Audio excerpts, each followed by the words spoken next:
Welcome. I'm Rogers Anderson. As we travel around the county and look at the different topics, we have a very interesting and a very thorough show today. In fact, we're going to try to extend the show just a few minutes past the 30-minute time frame with different speakers, different guests. And the first guest that we have today is Joe Horne, who is our Community Development Director. This particular topic we're speaking of and talking about is census. It was required by the federal law. And every 10 years, we have to make a absolute nose count, try to, of everybody in the county. Joe, thanks for being with us today. Not at all. Glad to be here. So kind of a little bit before we get into census, I mean, your background is very diverse. You've been a county employee for a long time and do an outstanding job overseeing the fourth floor, which is our community development and zoning and planning and so many other topics. And this one kind of fell in your lap by, I think you did this 10 years ago when I just asked, would you handle it? And so here we are 10 years later doing it again. Census. Tell me a little bit about Joe Horne. Where'd you come from, and how did you ever get involved in planning? Oh Lord, that's a good topic. I'm originally from Lawrenceburg and grew up in Lawrence County. Nice little town. It's kind of lived there during kind of its heyday. Went to MTSU in 1975 after I finished high school, and had all the intents of becoming a lawyer, and was going. Not that you could get a law degree at MTSU, but had all intents to go through a pre-law curriculum and head on to law school. Well, I got involved in planning kind of backhanded because down in the city of Lawrenceburg that summer, I had an internship and they paid me to research a couple of planning topics, law-related planning topics. And that was really my first introduction to planning, and enjoyed it. Finished school the next year.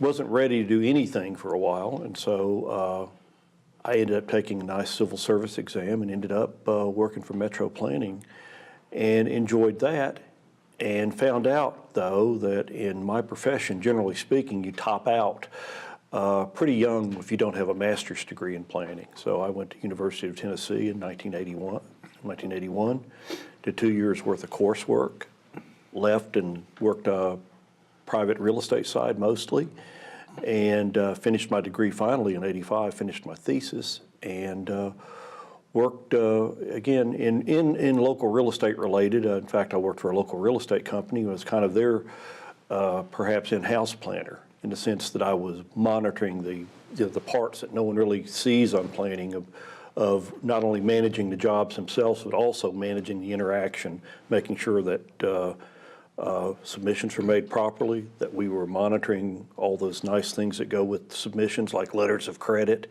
and things like that. And so 1991, shot at becoming planning director, and I'd been looking to become getting back into public sector planning, and I was lucky enough to be hired here.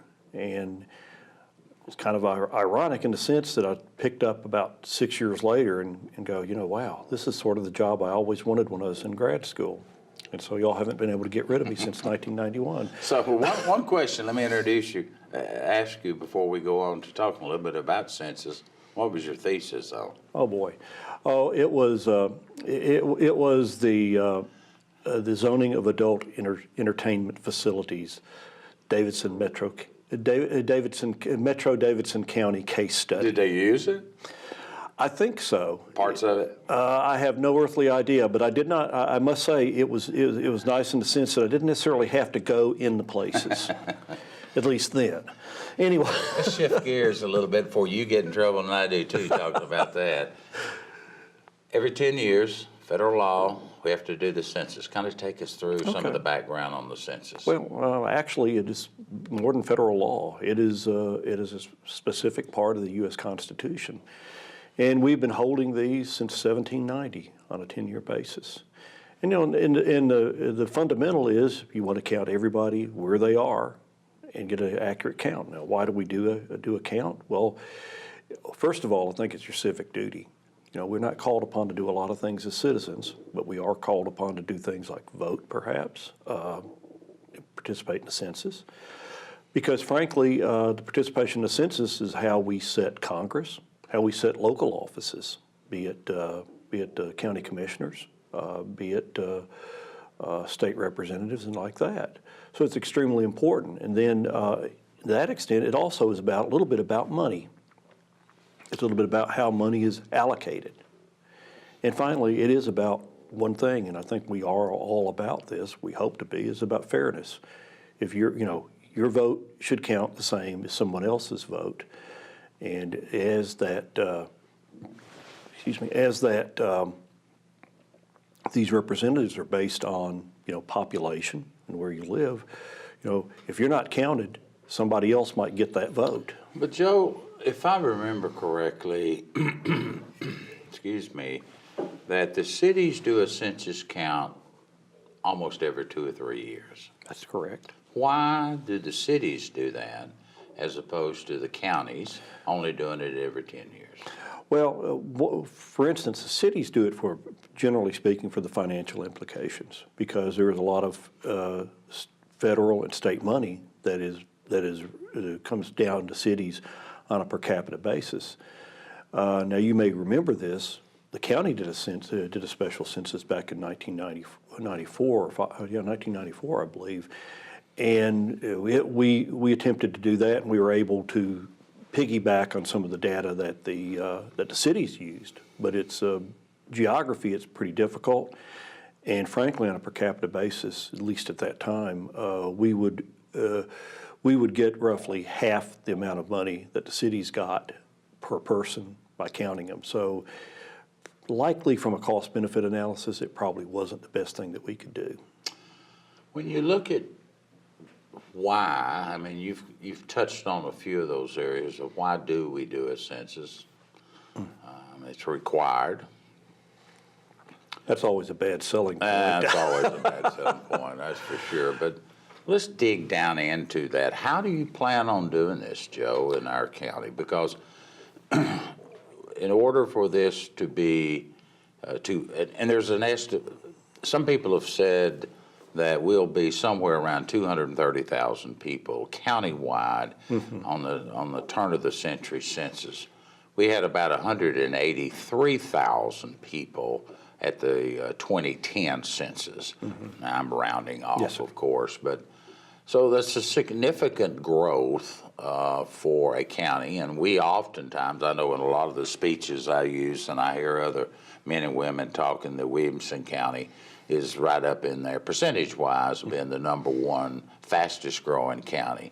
Now, you could make the argument for Rutherford County from a period of time, and certainly Davidson County over the last probably 2 to 3 years, of the phenomenal growth they're having.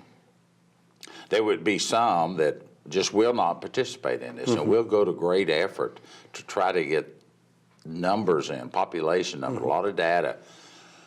And we're going to have different speakers come in and talk about the importance of that today and how we're going to do that. The idea is we're trying to get the understanding out there that the census matters for a lot of different aspects of what we do.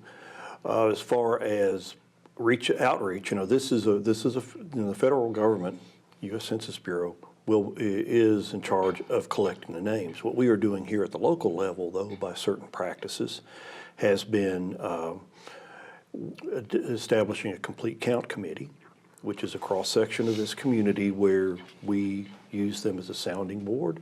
We have a broad cross-section of folks with the idea they will help us reach populations that they are affiliated with. We have a business, people in business, people in government. You also have organizations that work with low-income groups and like that.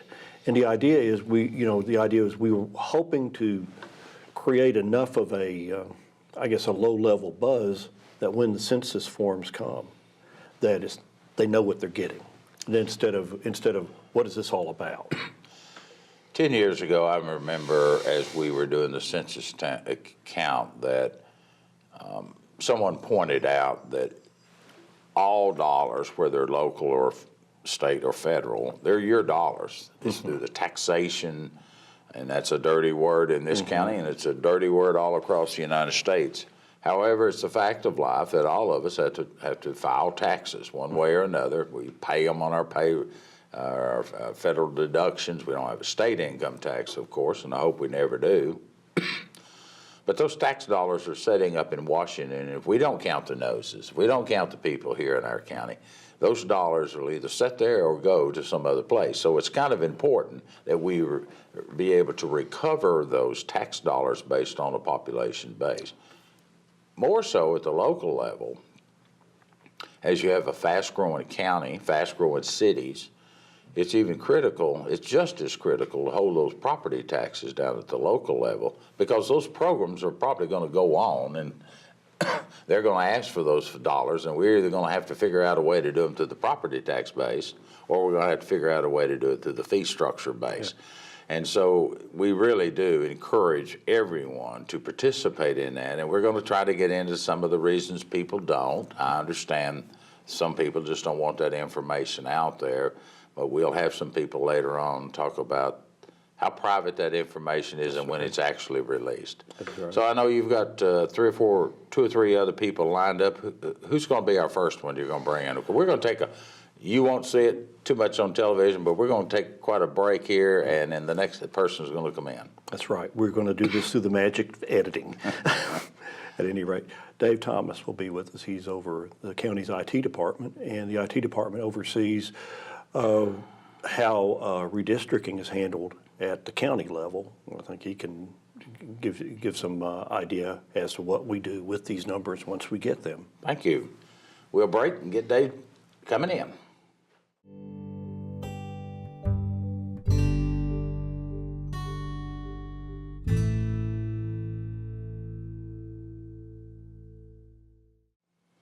Dave Thomas, thank you for being with us today and get into some of the nuts and the bolts of this census that we're about to embark on. Actually, we've actually started it. Before we do that, tell us a little bit about Dave Thomas. How in the world, because you don't make a living doing the census. But you work a full-time job overseeing our IT department. Grew up in Erlanger, Kentucky, outside of Cincinnati. And left there a long time ago. I ended up at MTSU in a planning program after I figured out I couldn't afford to go to law school on my VA money. So you're a veteran. And finished up there at the city of Murfreesboro. I did an internship there, and then they asked me to come back and work part-time, and then they created a job for me when I finished all my undergraduate work. And stayed there for 6 years. I left as assistant director of planning and engineering, went to Biloxi, Mississippi, where I was a city planner. I was with Wilson County, and then I was lucky enough to come here. That's a long journey in a short period of time. That was 10 years. So, and then Bob Ring asked if I was interested in doing this, starting the IT thing, which GIS was part of it. Now, we're not allowed to use initials around here. Okay, it's Geographic Information Systems, which is the software that's used, like if you look at Google Maps or something like that, that's the software behind all that. And we started digitally mapping the county. It's where you tie data to a map. It's not just a map, it's tying data to it, which leads to the census, because that's what we do, is we get all the counts by the little blocks and tracks and stuff like that, and then when we get to the redistricting, you're moving the lines to accommodate each additional block to get that count higher in that district. You want them all relatively close. How close do you have to have them? You know, I don't remember if that changes. I've worked on 2 of them here, but it seemed like they have to be like within 1,000 each voting district. So that leads us right into the discussion of our census basis and why it's so important between you and the city and all of our cities across our county be able to coordinate. And of course, as we had the discussion earlier, Joe's going to be in charge of that census for this year. Joe, how do you plan to utilize some of the expertise that that Dave brings to the table. He's got the experience. We're not rookies at this, but and it's not like we're trying to reinvent the wheel, but technology's come a long way in the last 10 years that would hopefully be able to pinpoint some of those numbers. But again, I want to repeat, and I'll probably say it during every session, we do rely on our part-time census takers that we'll be trying to encourage people to do. It's a very necessary product that we have in order to get this, but even more so is getting the accuracy of it, because it's sharing those dollars from the state and from the feds. Well, absolutely. I know right now the Census Bureau is very actively recruiting part-time and temporary help.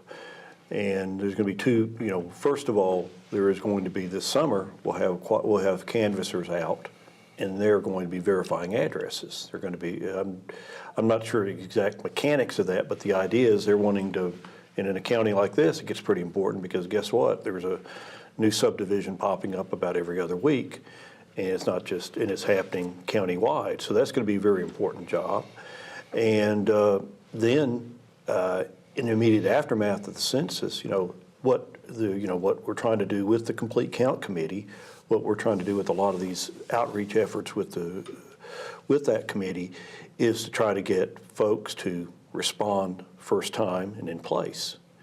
Well, once they get an idea of who hasn't responded, then they're going to be heading out to the field and asking people to respond. So it's pretty important that from a pure financial standpoint that we do as well as we can in the beginning. So as far as getting that count done the first time. And I know the Census Bureau is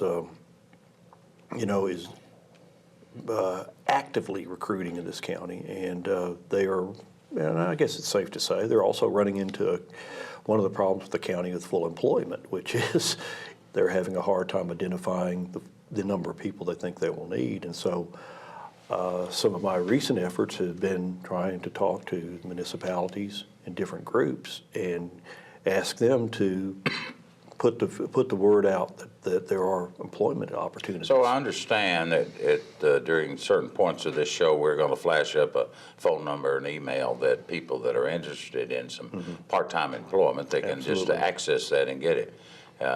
Because that is critical for our county. It can't all be done by computers or you overseeing a particular project. How are we going to use Dave?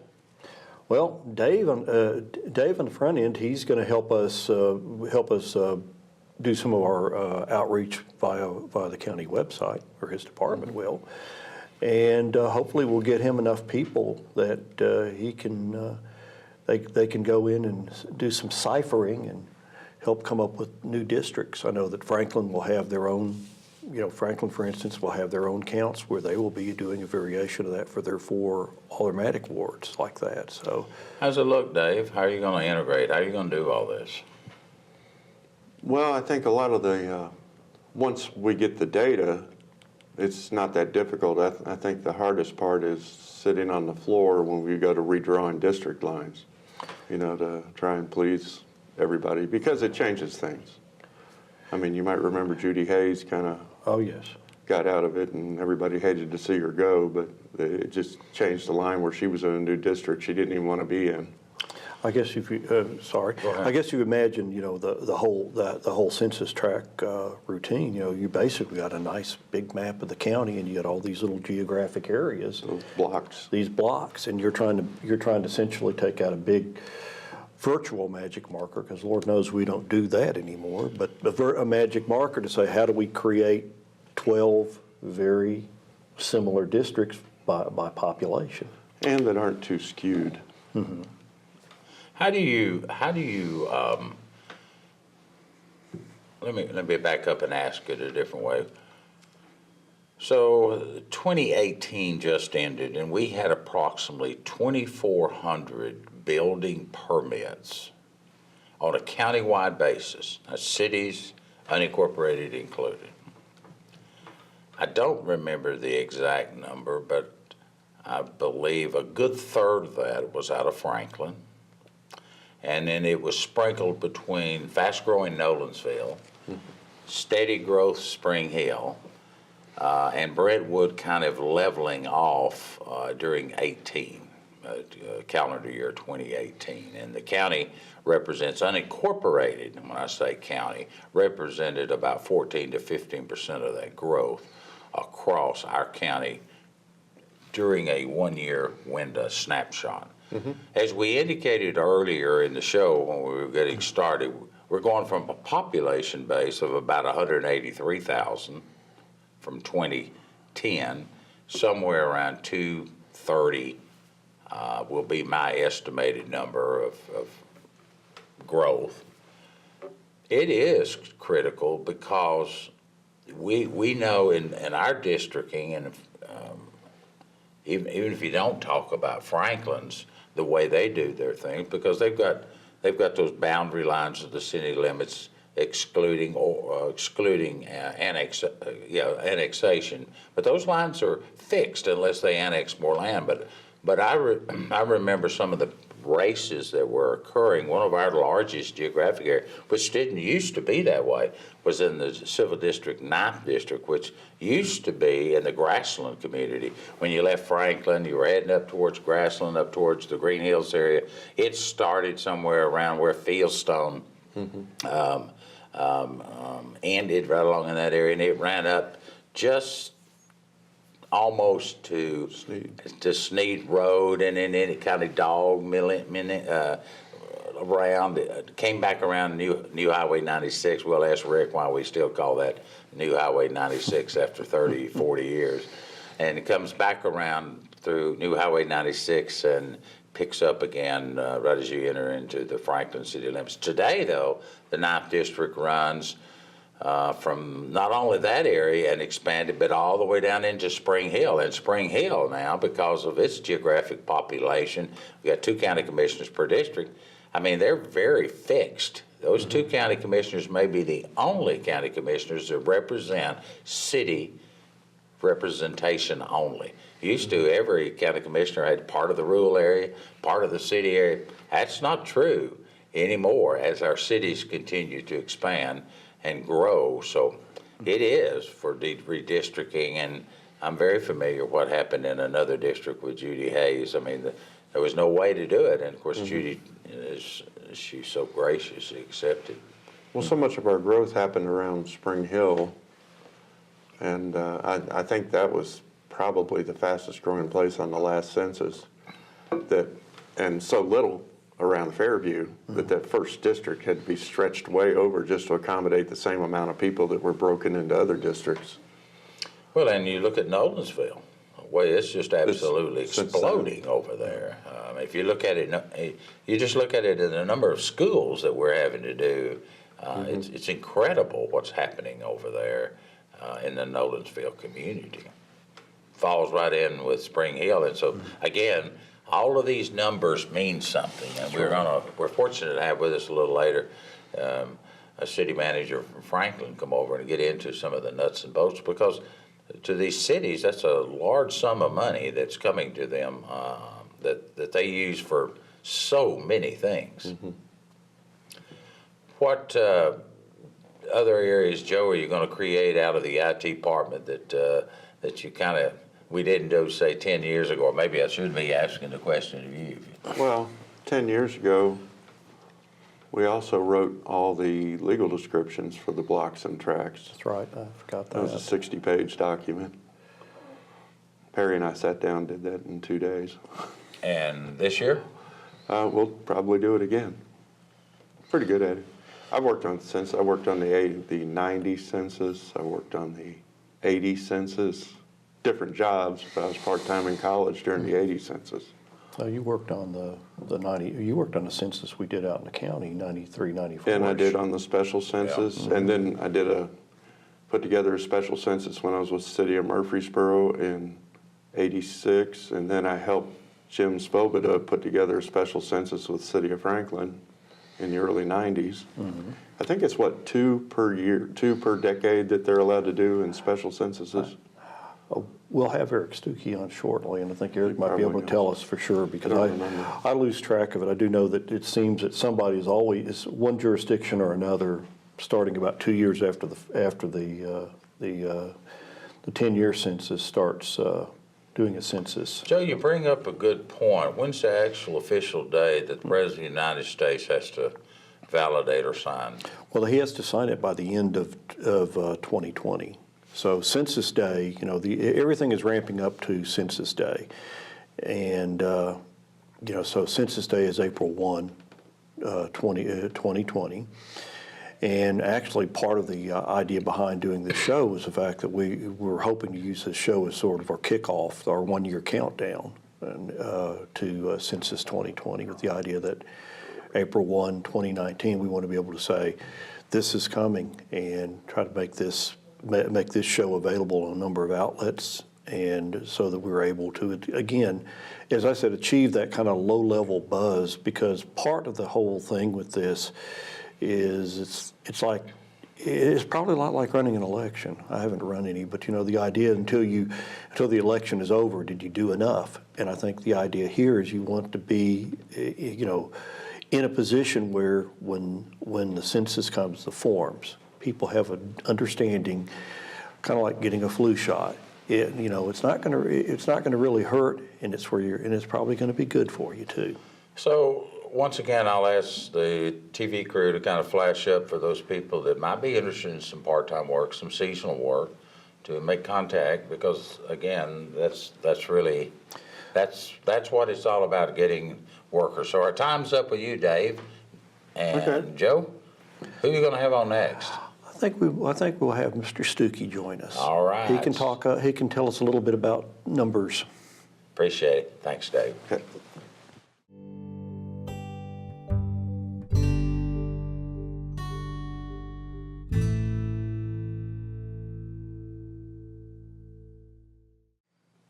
Eric, thanks for being with us today. Thank you. My pleasure to be here.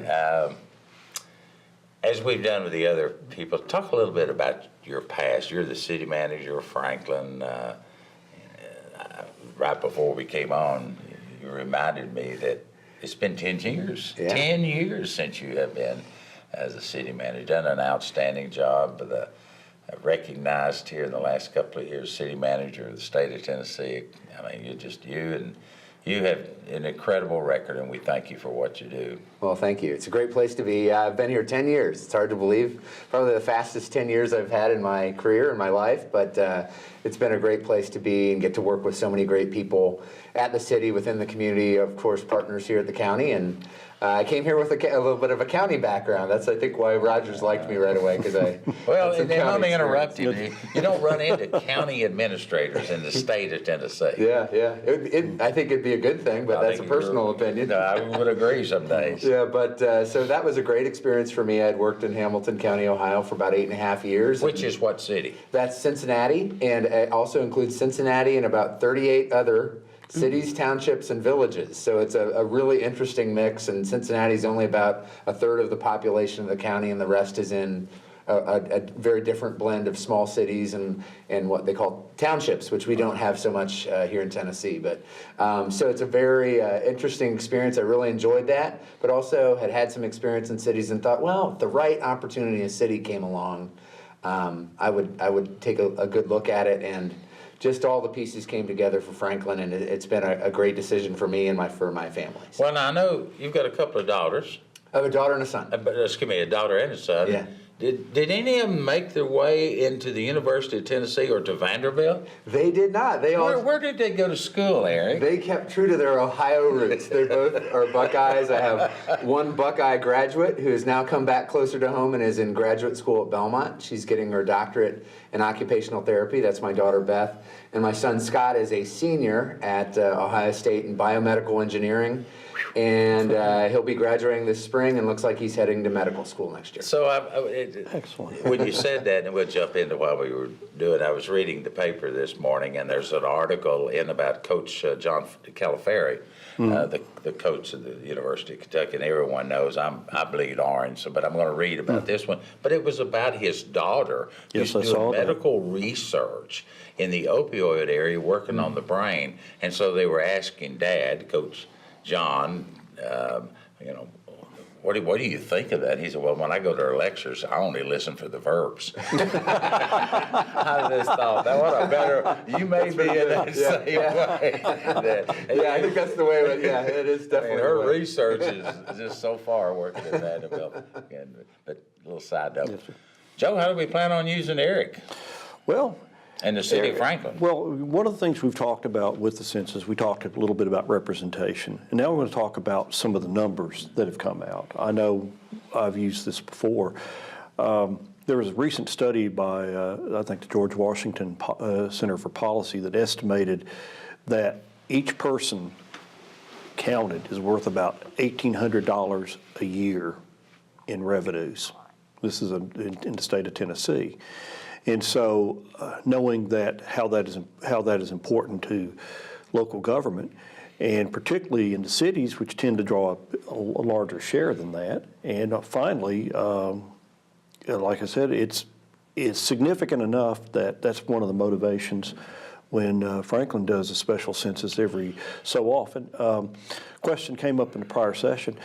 By state law, how many times can a city in the state of Tennessee do a special census? I believe that requirement or that limit was taken off several years ago. I believe at one point it was, I think two or three was the limit, but I remember fairly early on when we were talking about doing the first special census when I was here, came to our attention that really we could do it more frequently if we wanted, that limitation was taken off. Now, the reality is they're costly, they're time consuming, they're not the easiest thing in the world to do, so it probably doesn't make sense to do it more than 2 or 3 times. We've done it 2 times in the last decade in the city of Franklin, so it's really up to you in terms of what you can manage and what makes sense to you if you think you've got the numbers there to justify it. So the current from economic development over in Matt Larchin's area, he's estimated, I saw his bulletin yesterday being prepared for the show today, there's about 225 to 226,000 people on a countywide basis here. Franklin represents a third? Yeah, probably pretty close to that, a little over, probably. 70? Well, our last count when we did special census in 2017 was around 71, 72,000. But quite frankly, we didn't get everybody. We know we didn't get everybody, and we extrapolate that number, we're probably 80,000 or a little more in reality. So a good third. Yes. A good third of our county comes from there. So it is critical, and thank you, Eric, for being here. How that works and some of the expectations. I know you think of it from the city, but we look at it from the county also. Sure, absolutely. If you don't mind, kind of take us through a process that you've gone through multiple times, not only as the city manager of Franklin, but I'm sure you were involved in it in Hamilton County also up in Ohio. Well, it is a really important process to get a good count, to know what you've got, especially in the state of Tennessee. There's what we call shared state revenue that comes back to cities, and that is critically important, and it is driven really entirely by your prorated share of population. So when we did our special census counts in 2013 and 2017, the general rule of thumb was that would net us about $100 per person that we could count additional above what our census number was. So it would maybe cost us $80,000 to do a census count ourselves, but in 13 we counted 3,000 plus extra people. So that's 300,000 per year for the rest of the decade. So that's pretty easy math to do. And all we really were trying to do is get a good count of folks, and that helped us get really our fair share of revenue, and helps us pay for services, et cetera, in a growing community. That's critically important. And so that's what we focused in on. It helps us in other areas as well, but that was the clearest, truest bottom line that we focused in on when we did it. Eric, and you made the comment in your opening remarks, you didn't get everyone. What are some of the takeaways that people shove back from wanting to do census? And can we address those from a countywide basis, which you'll be doing them in cities to get that total count that Joe was charged with? What are some of those pushbacks, negatives that you often hear that I just don't want to participate? Yeah, well, one of the realities more as a modern trend in just recent years, it's just harder to reach people. They're not, even though we're more connected in social media and some of these other ways, some of the traditional forms Like they used to do phone banks. They would call people on their home phones. Well, people don't really, a lot of folks don't even have home phones, or they just won't respond to that type of technique. So 15, 20 years ago, that might have been a very productive path to try to get help update your count on a special census. Sure. That is not a viable option anymore. It just doesn't work. And so you have some people who are just a little paranoid or a little worried. They feel it's an infringement, especially with a special census that's not the federal government mandated count. So that's been a little harder for us when we're doing our own, just because people just are a little bit, well, I don't have to do this. And so they feel like if they don't have to, maybe they are less willing to participate. But we always try to make the point that, hey, you're already paying these taxes. We're just trying to get our fair share back. That's what I said earlier. To your community. That's right. And so people generally respond well to that. Folks, and we get even less detail in a special census than we do in the federal census in terms of some of the demographic background. We just get a very basic count, and those efforts versus this, and that's one of the things we try to stress when we're doing a special census is we really just want to try to get a count. We're not trying to Just looking to do the noses. Yeah, that's right, exactly. And so that's important for us. And we try to do a lot of just good public information to just let people know that this is to benefit all of us in the whole community and to get more dollars in to keep local taxes lower, because we want to get our fair share of state taxes that people are already paying. When Joe, jump in here Okay, sure. anytime, but when you're doing those census, on the special census, which I know the decades are just as important to you as a special census, because quite often the feds are paying for this, Right. And that makes a big difference. Instead of you spending $80,000 to $100,000, but what kind of manpower are we looking at to be able to put off a special census? And you, as you said, done a couple of them since the turn of the century. Gosh, I'd have to say, I don't have an exact number, but Right. it takes a lot. We have a couple staff people that just do it almost full-time for several months, better part of a year.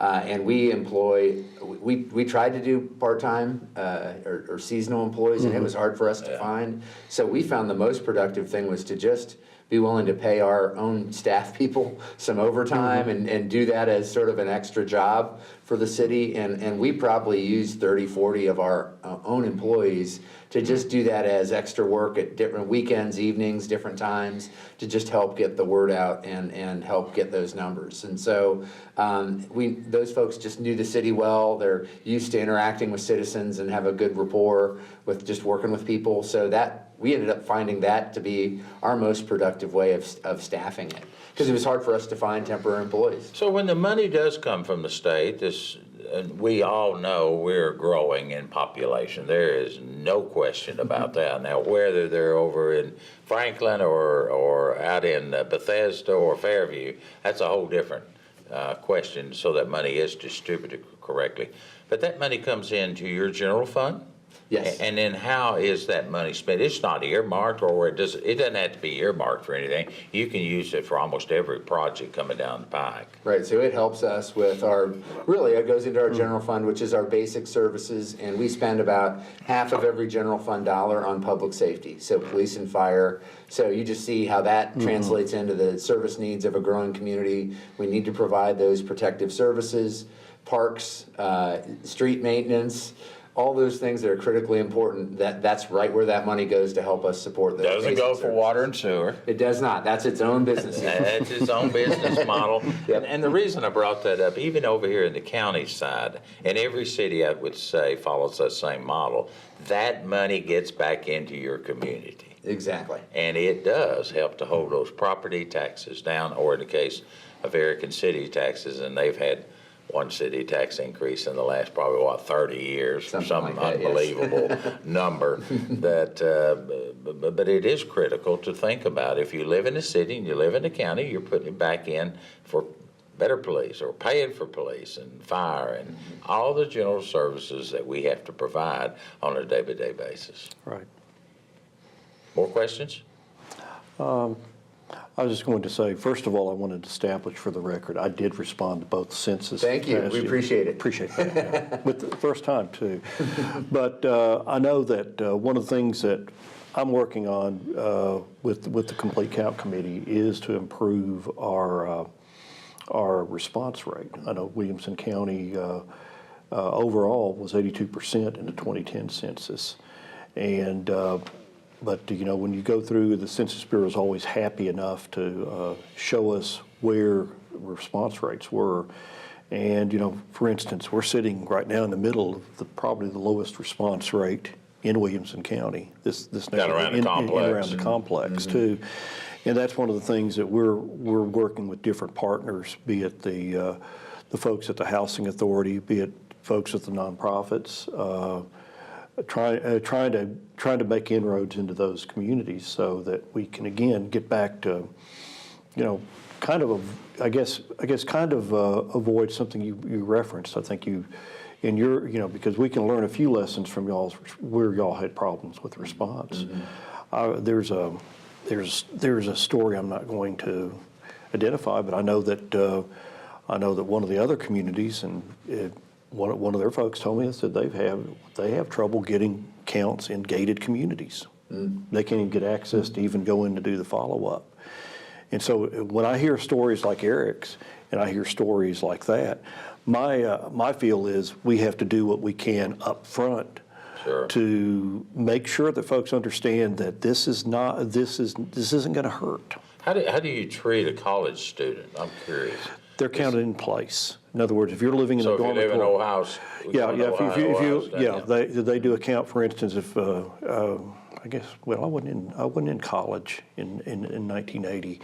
I managed to miss those, but they count you in place. If you live in a dormitory, they count. They count you in place. I did not realize that. So your household goes down one. It goes down one, I guess. We'll see. That's right. But we don't count four-legged dogs and cats.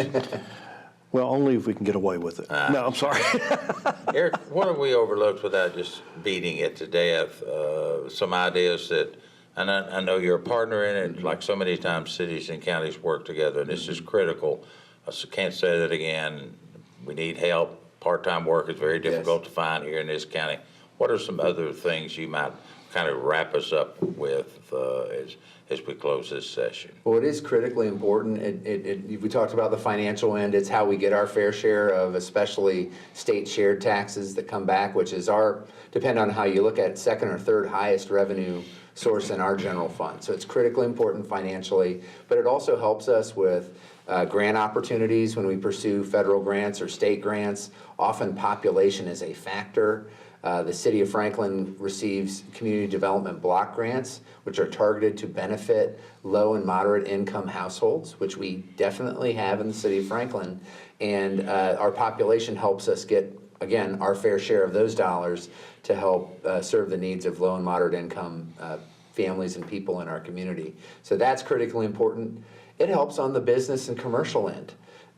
When folks are looking to develop or bring new services or a new restaurant or new store to a community, they often look at the demographics, and that helps them decide what's going to be most helpful. And census data is often a great minefield for those folks to go pull out information and bring it in to serve those folks. So it helps us in some ways generate new business opportunities and bring maybe a cutting edge retailer or restaurant to our community because they see, well, that's a place I want to be. And so the more we get good information collected accurately, timely, that helps us give a better picture of who our community is, and that helps us in about every facet I can think of. Eric Stuckey, we thank you and appreciate you being with us, giving an insight from perspective of the city manager of Franklin. Thanks for all the things you do working with us. Joe, who we got coming up next? We have something a little different. We have someone who's going to tell us what to do with census data in about 72 years. That would be county historian Rick Warwick. Be right back for that. Thank you.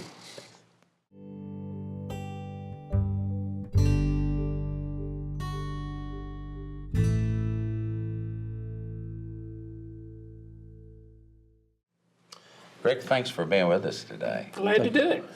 Very familiar face here on the cameras in Williamson County. been around here a long time. I just found out before the show. I knew it I'd forgotten it. As you get older, you forget where people were born. Norse, up in Anderson County, up around Norse. County. Of course, I was out in the county, but the feeder schools went to Norse High School, yeah. Wonderful. I was raised in East Tennessee, as you know, and a wonderful, wonderful place to go fishing. The lake up there. Been around a long time. Yes, 1936. First TVA? First TVA dam. 1936. When was the last dam built? Or where was the last dam? What's the name of the last dam? You know, Melton Hill, I Melton think, Hill? in that area. Yeah. I was thinking it was there on the way to Oak Ridge off. Yeah, that was probably in the 70s. I remember that. I was raised The up there. And 60s. big deal. Tell us a little bit about Rick before we get into the census count. We know where you're from. I'm from East Tennessee, and of course went to MTSU, and Every person here has been. well, you know, you had to get away from UT. I'm not going there. Keep on It was with your too journey. big for me. So some of us from high school, I think 4 of us left Norris and went to Murfreesboro, and it was a wonderful 4 years. And married a local girl. That's why we're in Franklin. We taught a year in Sumner County, and then came to Franklin in 70. And I taught at Hillsboro, and Elaine taught at Fairview. What was her maiden name? A lad. So she's part of the. She's been here a long time. That name's been around this county a long time. Yeah. You've done a lot of worked with a lot of people, archives, historical. I mean. Well, that's been my interest for the last several years.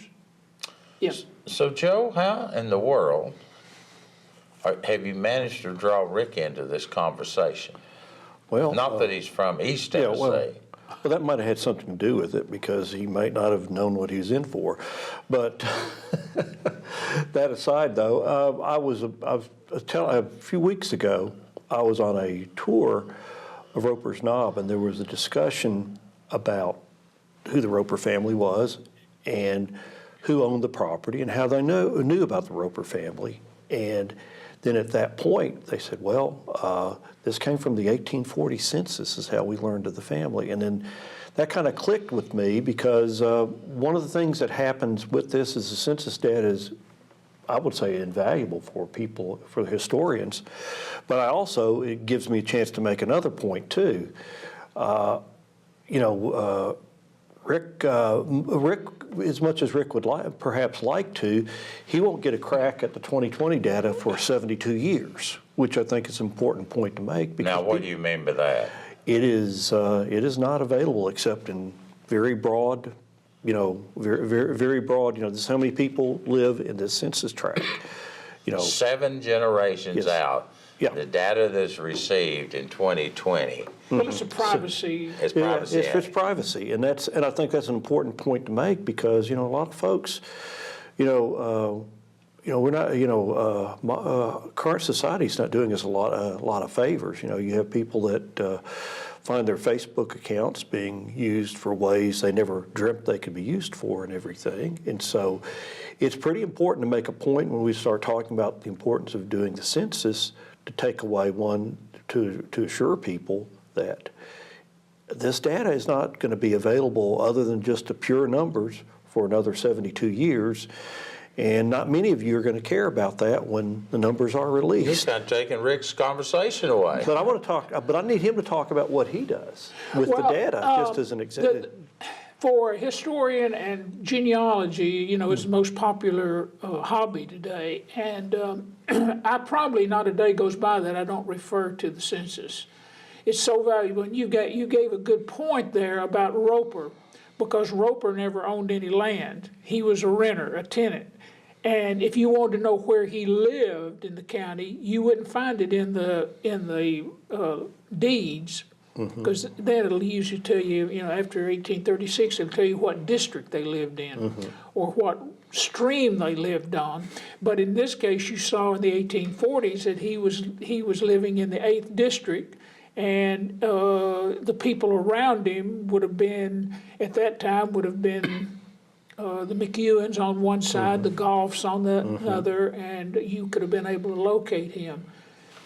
But I think that was some Perkins land, was it not? Well, Perkins owned it, yes. And that's a There's an interesting huge story name. about that. Park Marshall, who is he's my favorite 19th and 20th century person. He was mayor of Franklin for many, many years, but he was a lawyer by trade, but he was a very good historian. And he wrote articles for the newspaper occasionally, and one I found, he talks about the history of Roper's Knob. It's the highest point in the area, but he also told about the story how it got to be Roper's Knob, that there was a family of Ropers that lived up there. It did belong to Nicholas Perkins Jr., and he lived where O'More School is today. Okay. But he wanted to get away from town in the summertime, so he built a little cabin up on, there's a bench right at the base of Roper's Knob, and he had a house out there, and he'd stay the summers out on that bench. Then later he died. The Ropers moved in as tenants, and Mrs. Roper committed suicide. And and that's how it got to be known as Roper's Knob. They weren't there very long, but long enough to leave their name to that district. That's interesting, because I know what I learned that day was, and they moved shortly thereafter. Yeah. And Yeah. so,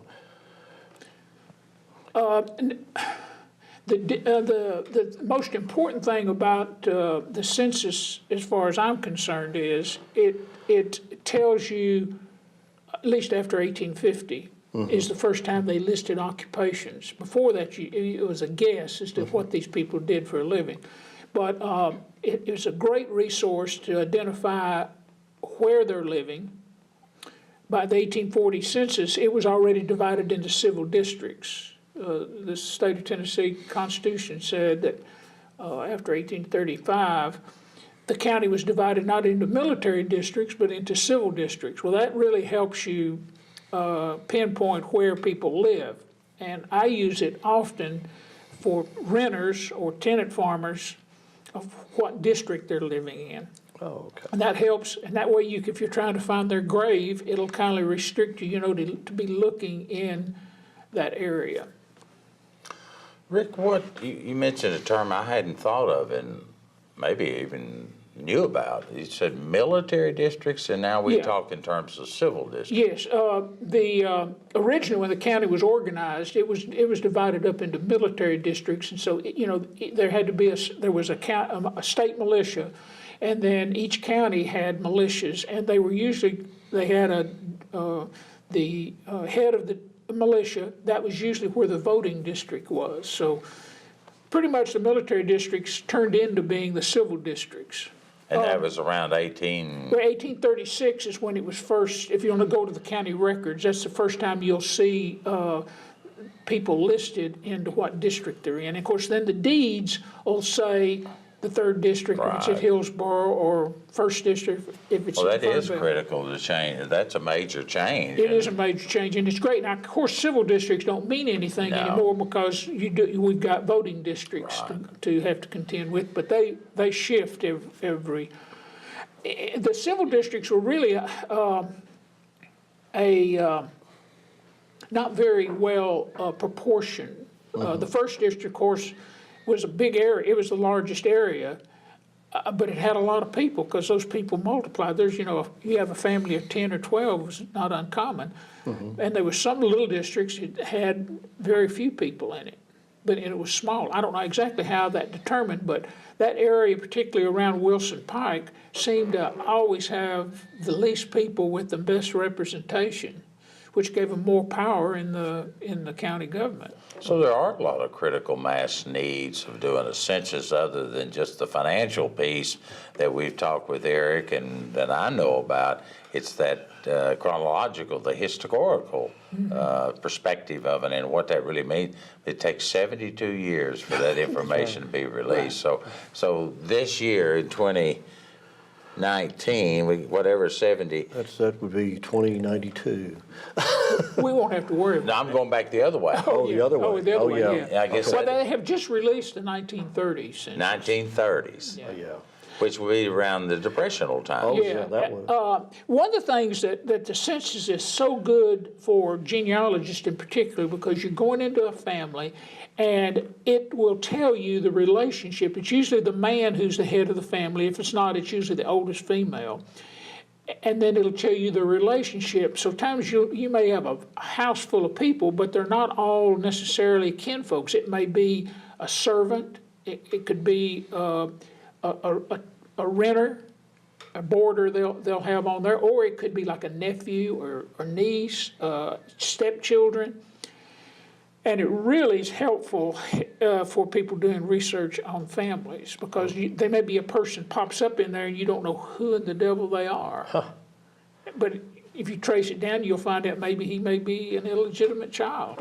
Well, the Depression was really just getting cranked up in 1932, and you probably started to see families, come back together, perhaps involuntarily, just Yeah. to survive. So we've only got a couple of minutes left, and I'm so thankful, Rick, for you being here. I'm going to let you have a little line here to kind of talk about what you do, and if people need to reach out to you, how is the way they can contact you? We kind of shift gears, give you some free advertising here. Well, I am the most fortunate person. I wake up in the morning at about 5 o'clock, as we've already mentioned, and I really don't know what I'm going to do that day. Because between when I leave home until I get to Mary D's or for coffee with the guys or go to the office, there's usually somebody waiting there for me, wanting some information about their house, their farm, their road, or some individual.